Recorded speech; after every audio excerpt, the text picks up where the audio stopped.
In the ancient kingdom of Eldoria, where mist-shrouded castles pierce the heavens and whispers of magic echo through emerald forests, a tale unfolds of beauty, betrayal, and unbreakable courage. This is the story of Princess Elara, a legend that will grip your heart and leave you breathless. Imagine the rolling hills, alive with the thunder of hooves, the clash of swords in shadowed halls, and the flicker of sorcery in the dead of night. But beware, dear listener, for in Eldoria, even the fairest rose hides thorns that can draw blood. Princess Elara's beauty was renowned across the land, a beacon that drew eyes from distant realms. Not only was she fair, but she was also brave and kind-hearted, her spirit as fierce as a winter storm. Clad in a shimmering velvet gown embroidered with silver threads, like stars woven into midnight, she rode her white steed through the rolling hills and quaint villages, her golden hair streaming like a banner of hope. Wherever she spied a soul in distress, a farmer ensnared in a bitter feud, a traveler ambushed by shadows, she offered swift aid, her voice a soothing balm, her actions swift as an arrow. "Fear not," she'd say with a warm smile, "for justice rides with me today." Her courage and charm had led to the capture of many a bandit and rogue, earning her the undying love of Eldoria's people. That silver-embroidered gown? It became her hallmark, a symbol of grace and unyielding valor that inspired songs in every tavern. King Alaric, her father, beamed with pride whenever he heard the townsfolk sing Elara's praises, tales of her deeds spreading like wildfire. Yet a shadow crept into his heart. Princess Elara was of marrying age, and he longed to see her wed to a noble, wise, and gallant prince. Suitors arrived from duchies and kingdoms far and wide, bearing proposals on gilded scrolls. But Elara? She found fault in each. Too proud, too meek, too dull. "Father," she'd whisper, wrapping her arms around his neck with that mischievous smile, "when the right one comes, I promise, my heart will know."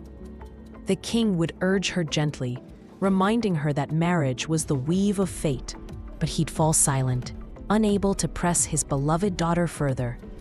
In the grand court of Castle Eldoria, Elara sat beside her father, offering counsel as he judged disputes. Her advice was sharp as a blade, just as a summer rain, and the people rejoiced in her wisdom.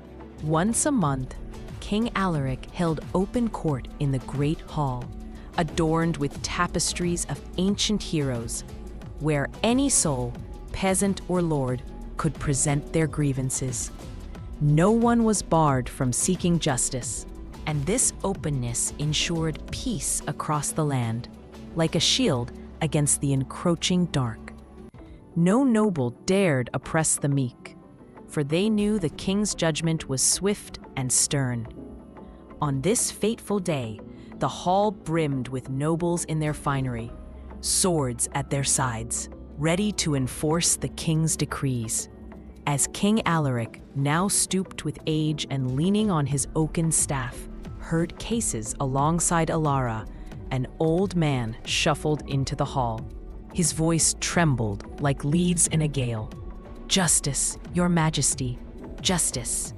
The king and princess startled at the sight of the frail figure. "Come forward, good man," Alaric boomed, his voice echoing off the stone walls. "Who dares trouble one so aged?" The old man, leaning heavily on his stick, approached and said, "Your Majesty, I seek justice. Let not your love blind you to truth." The court stirred, a murmur rippling like wind through the tapestries. "Speak plainly, old man," Alaric replied, his tone firm but laced with kindness. "You tread close to insolence, yet I will hear you."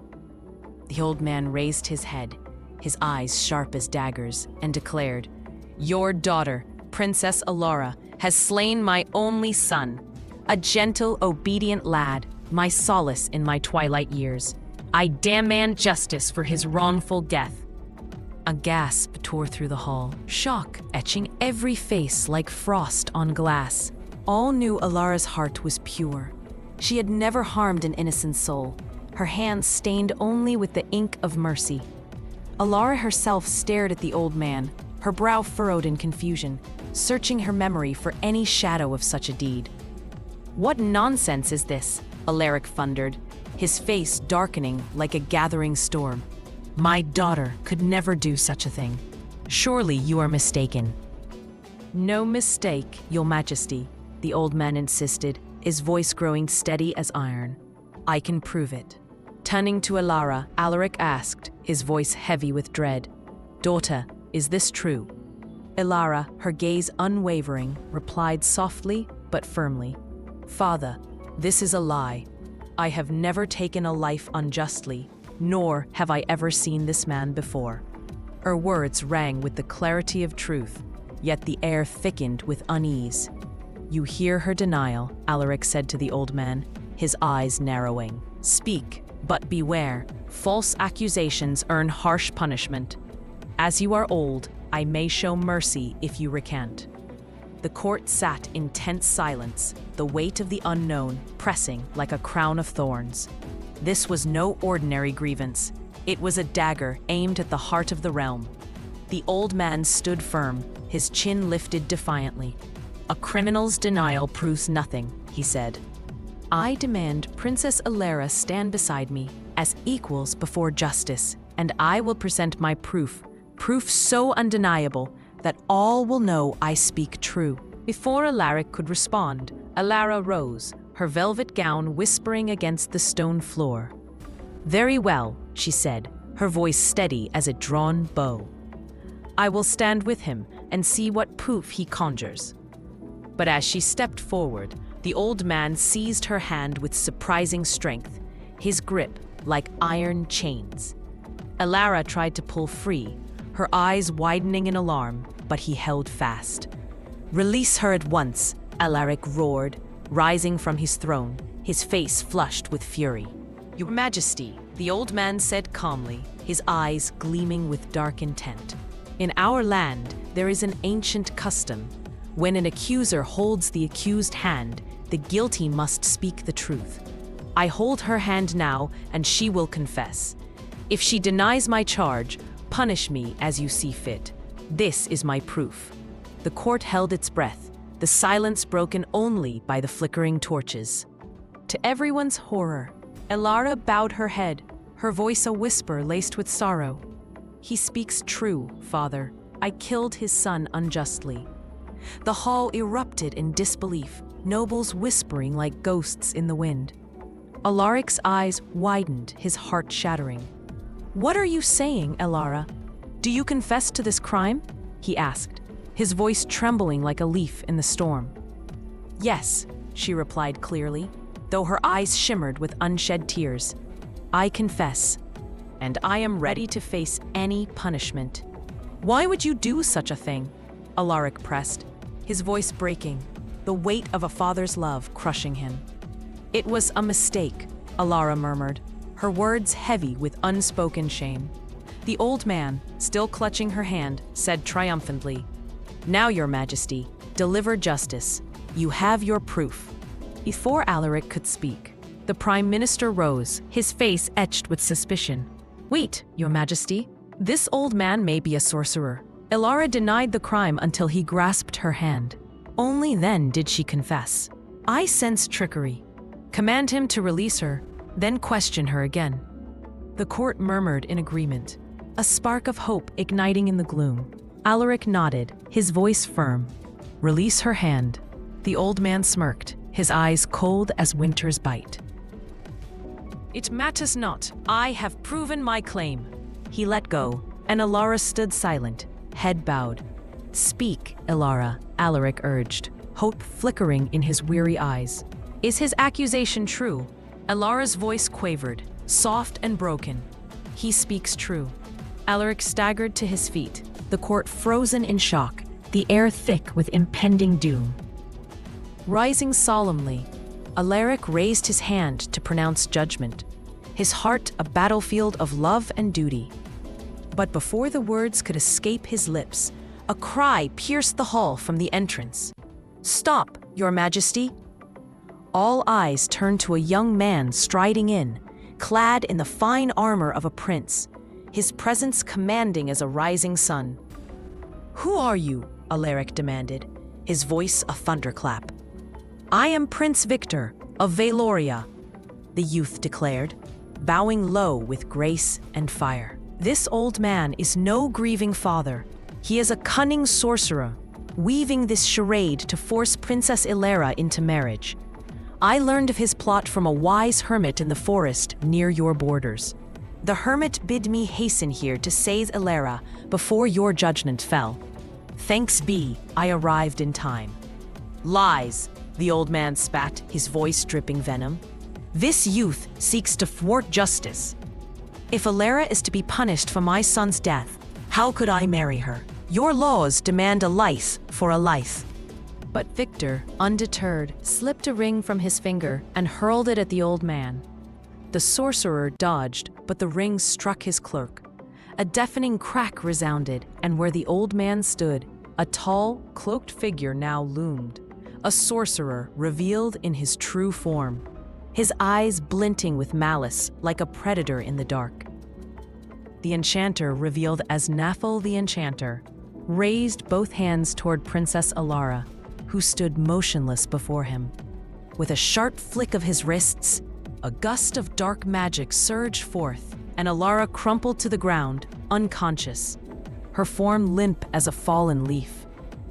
"No one can save her now," Nathal crowed triumphantly, his laughter echoing like thunder in the hall. "She will be mine, and I shall wed her. Hear me, old king, and you, young prince. No one will stop me." Stamping his feet in a frenzied dance, he summoned his dark powers, his robes swirling like shadows come alive. Prince Viktor drew his sword with a metallic ring, charging forward with a battle cry.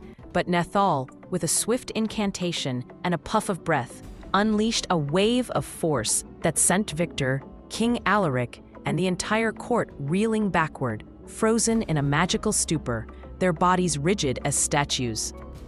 "I plan to trick you into condemning Elara," Nathal sneered, his voice dripping with venomous glee. "And once she was buried, I would steal her body from the grave, revive her, and make her my bride in secret. But this meddling prince ruined my scheme. No matter, I'll take her now, before your eyes, and wed her once she wakes."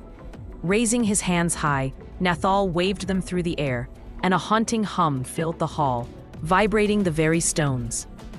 From the vaulted ceiling descended 3 ethereal sylphs, their gossamer wings shimmering in the torchlight like captured moonlight. They bowed before Nathal, who pointed to Elara with a triumphant grin. As they lifted her gently, the silver crown fell from her head, and her golden hair spilled free like a cascade of sunlight. With delicate care, the sylphs bore Elara upward and vanished into the air, leaving only a whisper of wind.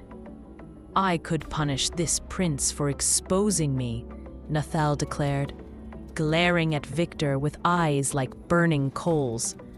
"But I spare him, for he was sent by another. Let none follow me, or they shall meet a swift death." With a final flourish of his hands, Nathal spun and vanished in a puff of acrid smoke. As his spell lifted, the court erupted in chaos, nobles shouting in dismay, their voices a cacophony of fear and outrage. "Silence!" Prince Viktor roared, raising his hand like a commander on the battlefield. The hall fell quiet, the tension thick as fog. King Alaric sat slumped, clutching his head, as if his senses had fled, his crown askew. "Prince Viktor," the Prime Minister urged, his voice urgent. "You unmasked the sorcerer. Tell us, how can we save Elara?" Alaric, tears carving paths down his weathered cheeks, pleaded brokenly. "Bring back my daughter, Viktor. Name your reward. Anything is yours." "Your Majesty, I seek no reward," Viktor replied firmly, his eyes blazing with resolve. "I will rescue Elara and end this vile enchanter who falsely accused her and bewitched her mind." but I confess, I am puzzled. Nathal spoke of reviving Elara from death, yet only the divine can grant life. How could he achieve such a feat? Alaric, muttering through his grief, said, "No sorcerer, however powerful, can conquer death. That power lies with the heavens alone." Viktor nodded, his jaw set. Nathal's magic controlled Elara's mind, forcing her confession. Had you condemned her, he would have bound her soul, stolen her body from the grave, and restored it to life. Now we know his plan. We can pursue him. If you save Elara, Alaric vowed, his voice rising with fervent hope, I will not only give you her hand in marriage, but my crown as well. Have no fear, Your Majesty, Viktor said, his tone steady as a heartbeat. Those who fight tyranny are aided by divine will. Grant me leave to seek the hermit who sent me. He will guide us. Before Alaric could reply, the hall's doors swung open with a creak that echoed like fate's decree, and an old hermit entered. His face radiant with authority, his robes tattered, yet glowing with an inner light. I have come, Your Majesty, he said, his voice deep and resonant. I foresaw this treachery. Viktor bowed deeply, reverence in every line of his body, and Alaric, despite his royal station, rushed to the hermit's feet, weeping openly. Save my daughter, wise one. She is innocent. Take heart, King Alaric, the hermit said, lifting him gently with hands that seemed to carry the weight of ages. The divine will aid us. Turning to the court, he declared, end this assembly. Viktor, Alaric, follow me to a private chamber to devise a plan. Alaric dismissed the court with a weary wave, and the three retreated to a quiet room adorned with ancient tapestries depicting forgotten battles. Seated around a flickering candle, the hermit addressed Viktor. You are a brave soul, Prince. This task falls to you. I am ready, Viktor replied, bowing his head. Alaric, his voice trembling with desperation, said, If you were here, wise hermit, Nathal could not have taken her.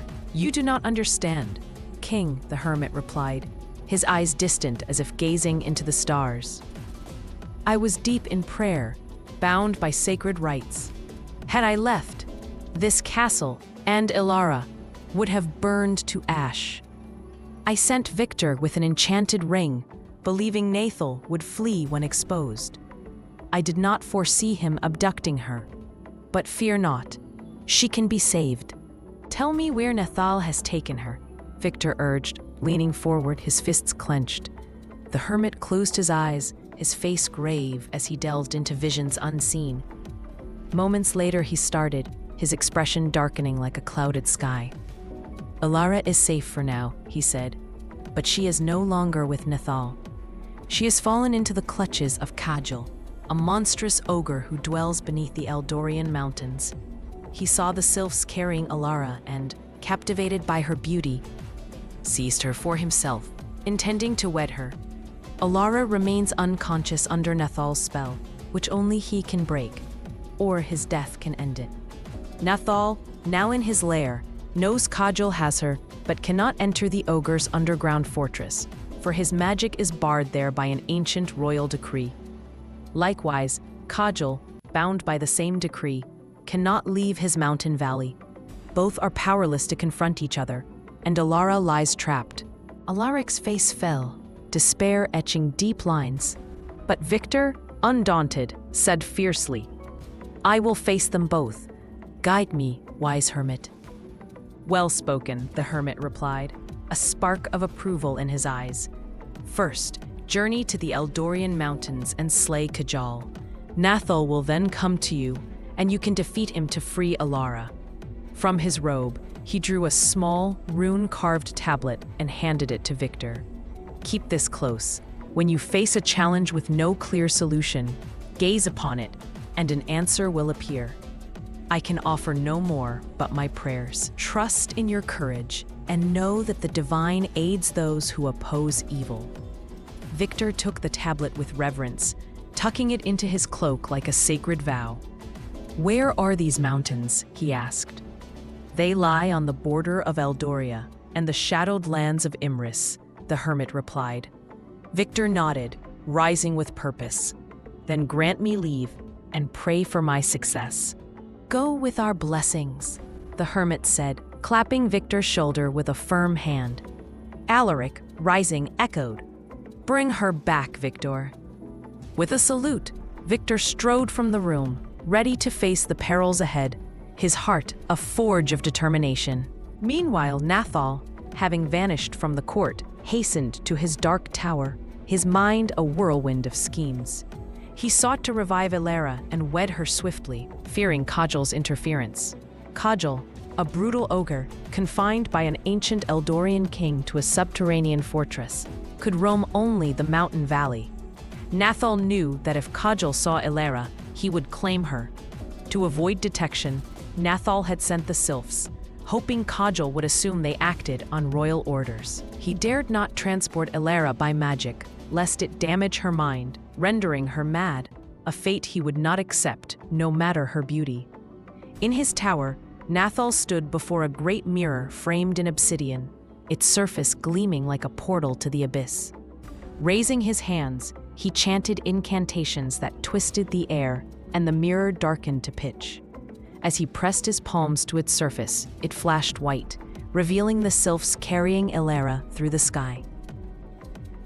Nathal watched intently as they neared the Eldorian mountains.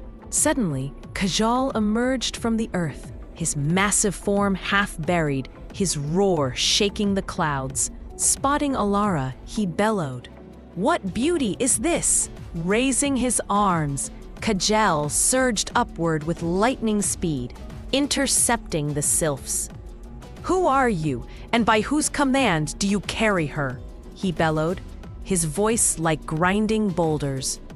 "We take her to Nathal's tower," a sylph replied, her voice trembling like wind through reeds, unaware of Nathal's orders to lie. Furious, Kajal roared, "Nathal seeks to wed her? That wretched sorcerer is unfit for such beauty. She is mine." The sylphs protested, their wings fluttering in panic. But Kajal seized one, snapping her neck with a twist that echoed like breaking branches. The others screamed, clutching Elara, but they were no match for the ogre's brute force. He grabbed the remaining two, crushing them with ease, their cries fading into the wind. As Elara fell like a stone from the heavens, Kajal dove, catching her in his massive hands with surprising gentleness. With a final, triumphant roar, he sank into the earth, taking her to his fortress. The sylphs' bodies lay broken on the ground, a grim testament to his wrath. Nathal, watching in the mirror, clenched his fists in rage, his face twisting in fury. The vision was of the past, and he was powerless to change it, trapped by the inexorable flow of time. Kajal's fortress was warded against sorcerers by the ancient king's magic. Nathal could not enter without burning to ash. Pacing like a caged beast, he approached a table, seizing a dagger and a bronze bowl. He pricked his finger, letting blood drip into the bowl, then chanted over it with a voice like grinding bones. "Blood to bone, arise," he intoned. The blood vanished, and from the bowl emerged a tiny, blood-red imp, its eyes glinting with malice, its form twisted and eager. In his dark tower, Nathal the Enchanter stood before the blood-red imp he had summoned. "I was bringing Princess Elara to my keep through my sylphs," he said, his voice laced with frustration, "when Kajal, that wretched ogre, ambushed them and stole her away to his underground fortress.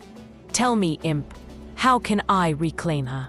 "My master," the imp squeaked, its voice a raspy whisper, "why do you seek to bring the princess here?" "I desire to wed her. She is the fairest in the land," Nathal replied, his eyes burning with obsession. "Was she willing to marry you?" the imp asked, tilting its head curiously. "No," Nathal admitted, his tone bitter. "I ensorcelled her mind with a binding spell and rendered her unconscious. Once in my keep, I would awaken her, and with her mind under my control, She would have no choice but to wed me. But that cursed ogre interfered, and now he seeks to claim her. He may try, master, the imp said, a sly grin spreading, but he will fail. Your spell holds Elara's mind, keeping her unconscious. Kajal cannot break it, nor awaken her. His efforts will be in vain. Nathal exhaled, a sigh of relief cutting through his tension. So, Kajal cannot wed her? Not while your spell endures, the imp confirmed. But what if he slays her in frustration? Nathal asked, a flicker of concern piercing his cold heart. He cannot, the imp replied. The ancient decree of Eldoria's king binds him. No harm can come to any within his fortress.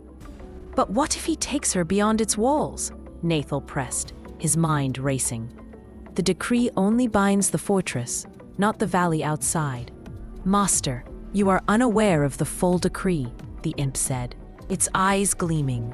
Once someone enters Kajal's fortress, they cannot leave unless he is slain. Upon his death, the fortress vanishes, freeing all within. Kajal himself cannot leave the valley, nor can he fully exit the fortress, only roam its outer bounds. Nathal's eyes gleamed with dark hope. Then, I must slay Kajal to free Elara, but I cannot enter his fortress. My magic would burn me to ash. Tell me, imp, how can I destroy him? Master, it is no easy task, the imp said, its voice dropping to a conspiratorial whisper. Kajal's life is bound to 2 enchanted skulls he wears about his neck. To kill him, they must be shattered. He guards them fiercely, and his strength is unmatched. No mortal can vest them from him. But there is a way. Retreat to your tower's sacred chamber and master the spell of Alab. With it, you can grow powerful enough to shatter the skulls from afar when Kajal roams the valley. There is no other path. The spell of Alab? Nathal groaned, his face paling. That takes 40 days to master, and I must forsake all my magic during that time, becoming as mortal as any man. If an enemy enters my keep, I'd be defenseless. Is there no other way? None, master, the imp said firmly. But you could safeguard your life. Before relinquishing your magic, transfer your soul into a creature, a bird perhaps, and hide it where none can find it. Thus, you'd be immortal until the bird is slain. A brilliant plan, Nathal exclaimed, his laughter echoing wickedly. I'll master the spell of Alab, slay Kajal, and claim Elara. But one thing more. Prince Viktor of Eldoria has set out to rescue Elara. He plans to kill Kajal first, then come for me. Can he succeed? Viktor will likely perish at Kajal's hands, the imp said dismissively. Only you, with the spell of Alab, can defeat the ogre. You've nothing to fear from the prince. Thank you, imp, Nathal said, a satisfied smirk curling his lips. You've served me well. Now return whence you came. With a wave of his hand, the imp shrank and vanished into the bronze bowl. Nathal turned and descended to this tower's crypt, a chamber he had built for his darkest rituals, where none but he could enter, its walls etched with forbidden runes. There he chanted an incantation that warped the air, and a 7-colored finch appeared in his hand, its feathers shimmering like a rainbow trapped in flight. Clutching it tightly, he whispered a soul-binding spell, pressing his lips to its beak and breathing deeply, pouring his essence into the tiny creature. The finch thrashed, its eyes glowing red as Nathal's soul transferred within. Satisfied, he carried the bird through his keep, searching for a hiding place that no eye could pierce. At last, he found it, a hidden chamber beneath the tower's spiral staircase, its door concealed by stone illusions. Muttering a spell, he conjured a small iron cage, placed the finch inside, and hung it from a hook in the chamber's ceiling. With another incantation, he sealed the door with magic, rendering the chamber invisible to all. The finch was safe, a fragile vessel holding his immortality. Next, Nathal summoned his tallest guard, a mute giant enthralled by his magic, his eyes vacant as a doll's. "I will retreat to my sacred chamber for 40 days, he commanded, his voice brooking no dissent. "God the keep. Let no one enter." The giant nodded obediently, and Nathal entered the crypt, locking the door with a resounding click. Stripping to his undergarments, for the spell of Alab required purity of form, unburdened by worldly trappings, he began the ritual to relinquish his magic. Taking a dagger and bowl, he pricked each finger and toe, collecting the crimson drops. As each wound bled, he sealed it with a touch of his saliva, the flesh knitting instantly. When the bowl was full, he drank deeply, draining every drop, feeling his power ebb away like a receding tide. His magic faded, leaving him mortal, vulnerable as a newborn, but he felt no fear. His soul was safe within the finch. Sitting cross-legged on the cold stone floor, Nathal closed his eyes and began chanting the spell of Alab, his voice a rhythmic murmur, determined to become the mightiest enchanter in the world and claim Elara as his bride, no matter the cost. Meanwhile, in Kajal's underground fortress, the ogre was wild with joy, his laughter booming like earthquakes. "What fortune!" he bellowed, laying Elara on a velvet-draped bed, in a chamber adorned with glowing crystals that cast rainbows on the walls. "The fairest maiden in the world, mine without effort." But when he shook her gently at first, then more insistently, she remained still, her chest rising and falling in shallow breaths. Furious, he roared, "Why won't she wake?" Recalling his old servant, a wise crone who knew minor magic, he summoned her with a thunderous call. "Morna, come." The crone, her hair and lashes white as snow, shuffled in, her back bent like an ancient willow. "What is your command, my lord?" she asked, bowing low. "Look, Morna," Kajal said, pointing to Elara with a massive finger. "I've brought a beauty to wed, but she won't wake. Use your arts to tell me why." Morna gazed at Elara, her wrinkled hands hovering, then closed her eyes, murmuring incantations.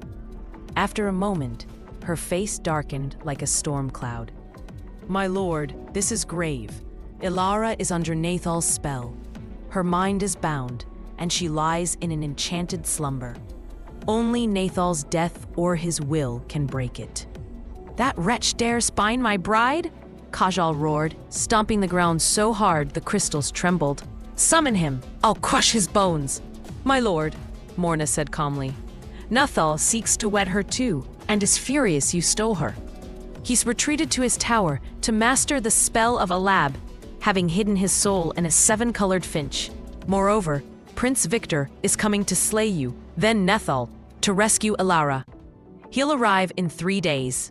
"A prince dares challenge me?" Kajal laughed. "A sound like boulders tumbling. No mortal can stand against me. But tell me, Morna, how can I defeat Nathal and awaken Elara?" Morna folded her hands, her eyes shrewd. "My lord, I have a plan to destroy Nathal, slay Viktor, and free Elara's mind. Nathal has forsaken his magic, making him mortal. His keep is guarded by enthralled giants, but they are nothing to you. Go to his tower, break through the guards, and find a hidden chamber beneath the staircase. There, a finch in an iron cage holds his soul.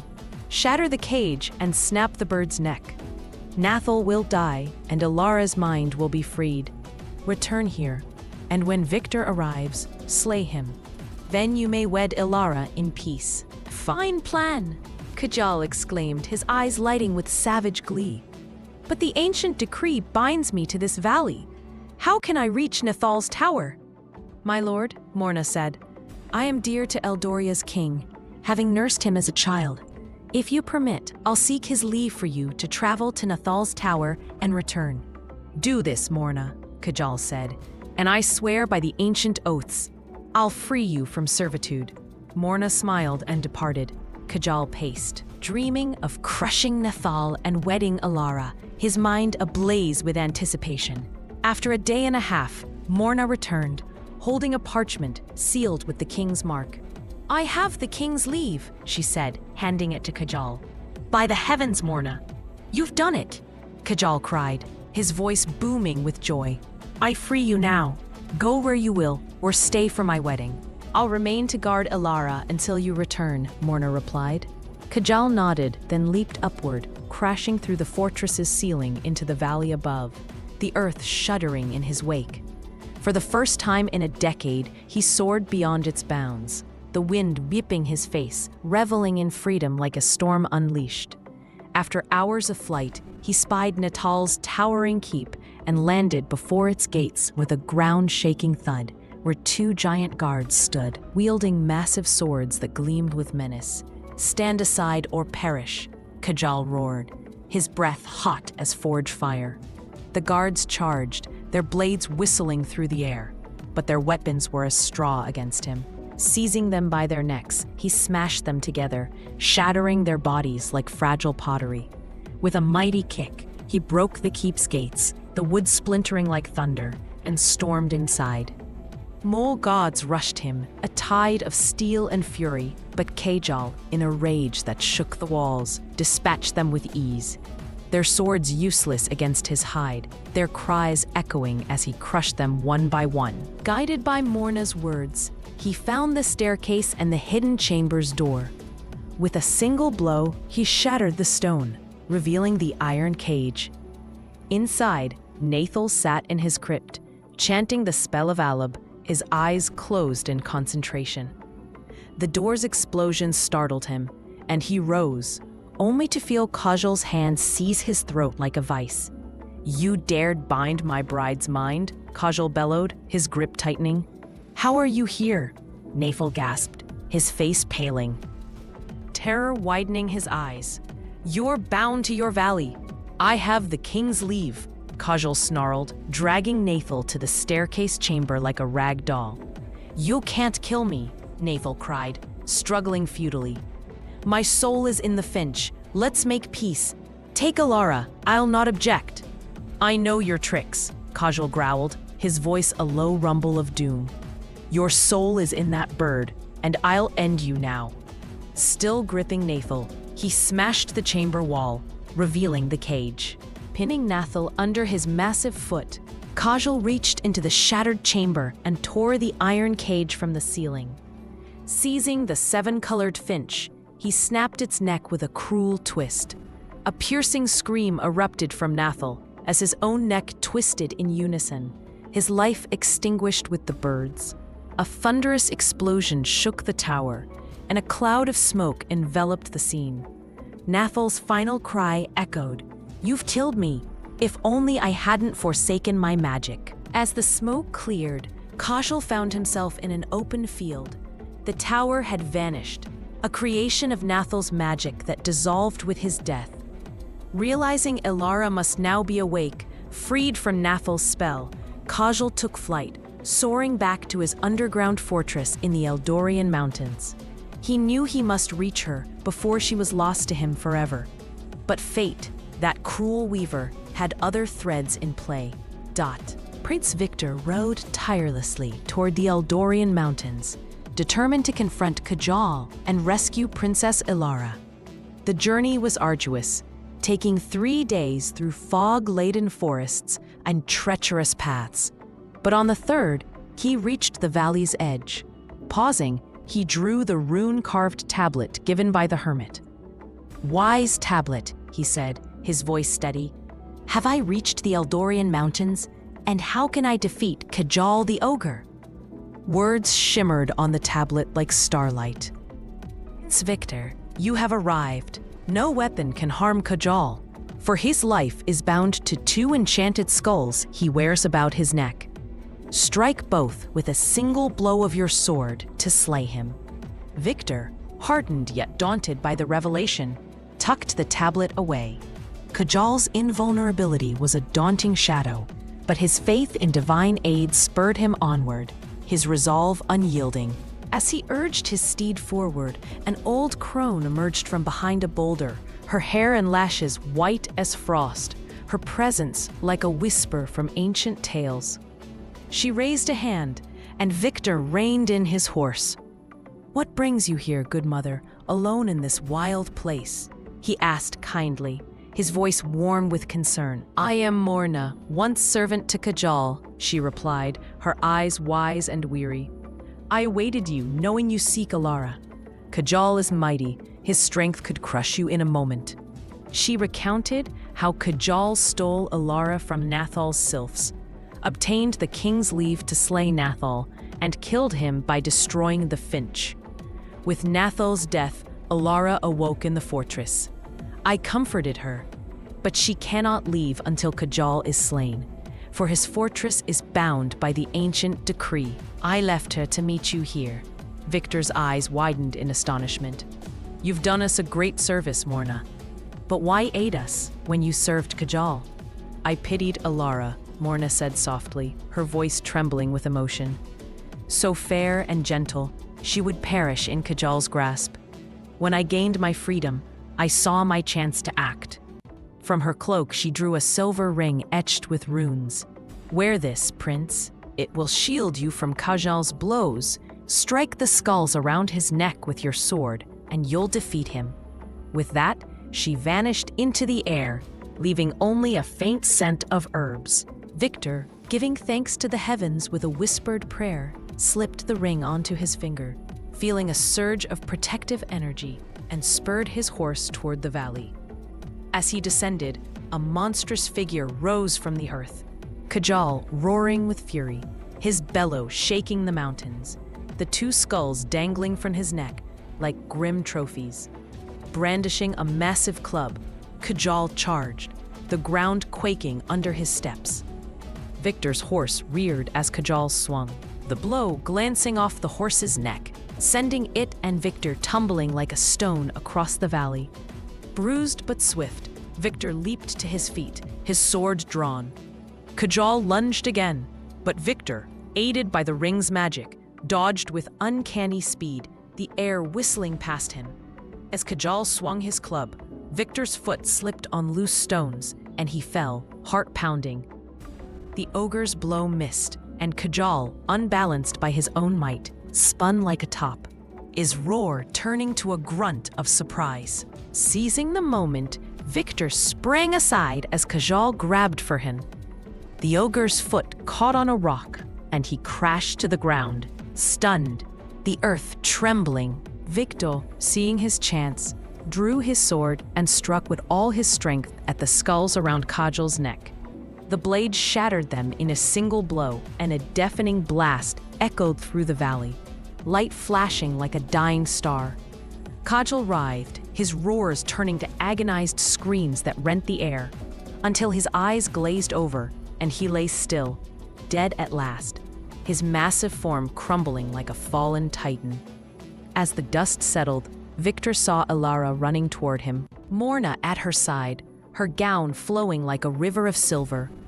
"You are truly brave, Prince Viktor," Elara said, her voice soft with awe, bowing with grace. "I'll forever be grateful for your courage." "It was my duty," Viktor replied humbly. "But we owe our thanks to Morna. She ensured Nathal's end and gave me the ring to defeat Kajal." Elara, tears glistening like diamonds, embraced Morna, who smiled warmly, her eyes twinkling. "Those tyrants deserved their fate," Morna said gently. "And Elara, Viktor is both noble and brave. Do not refuse him if he seeks your hand." Elara blushed, hiding her face behind her hands, while Viktor laughed gently, the sound light as a spring breeze. "Come, Morna," he said. "Join us in Eldoria." "I'll return to my home," Morna replied, "but I promise to attend your wedding." With a wave, she vanished. Viktor and Elara mounted his horse, she seated behind him, her arms around his waist, and rode back to Eldoria, bidding farewell to the valley, the sun setting in a blaze of glory. The kingdom erupted in joy when Elara returned, banners waving from every tower, cheers rising like a symphony. King Alaric, tears carving paths down his face, embraced her tightly, whispering, "My child, my light," and thanked Viktor with a clasp of hands that spoke volumes. He decreed a grand festival, the streets alive with music and merriment. That night, in the quiet of the castle, Alaric hesitantly asked Elara, "Would you wed Viktor, my dear?" fearing her past refusals.